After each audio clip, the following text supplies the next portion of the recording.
ماما أنا مش عارفة أنام. ماما بطني وجعاني.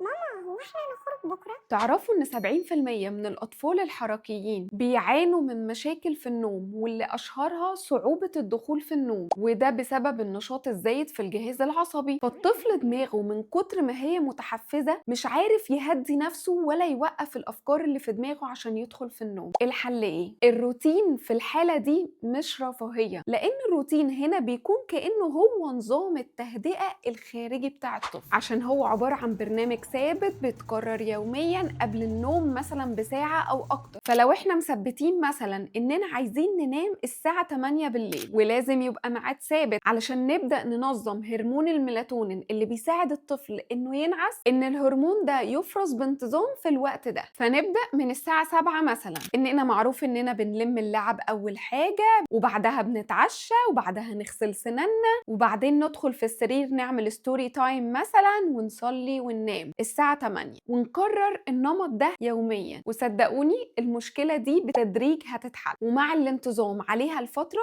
المشكلة دي هتقل تدريجيا. يلا جربوها وقولولي، ولو عايزين الروتين اللي احنا بنستخدمه هسيب لكم لينك الويب سايت بتاعنا في الكابشن.